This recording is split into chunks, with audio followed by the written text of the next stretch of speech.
প্রতিবেশীর 15টি হক।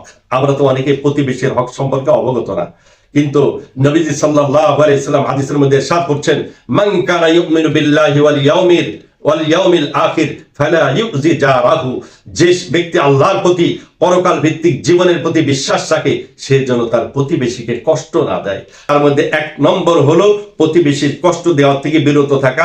2 নম্বর, প্রতিবেশী কষ্ট দিলে যদি দেয়ও ধৈর্য ধারণ করা। নাম্বার 3, প্রতিবেশীর সাথে উত্তম আচরণ করা।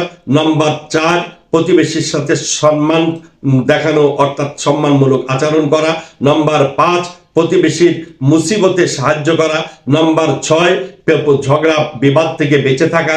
নাম্বার 7, অসুস্থ হলে তার সেবা করা। 8 নম্বর হলো যে হাসি মুখে তার সাথে সাক্ষাৎ করা। 9 নম্বর, তার সাক্ষাৎ হলে তাকে সালাম দেওয়া। 10 নম্বর, ইন্তেকাল করলে, প্রতিবেশী ইন্তেকাল করলে দাফন কাফনে শরীক হওয়া। 11 নম্বর, যদি অন্য কোনো ব্যক্তি প্রতিবেশীর উপরে আক্রমণাত্মক হামলা চালায় তবে তাকে প্রতিহত করা। 12 নম্বর, প্রতিবেশীর সাথে মহাব্বত রাখা, প্রতিবেশীর সাথে ভালো আন্তরিকতা রাখা। 13 নম্বর, মাঝে মধ্যে দাওয়াত করা। 14 নম্বর, যদি অমুসলিম হয় তাকে ইসলামের দাওয়াত দেওয়া। আর 15 নম্বর হলো তার দোষ ত্রুটি যদি নজরে আসে তো দোষ ত্রুটি গোপন করা।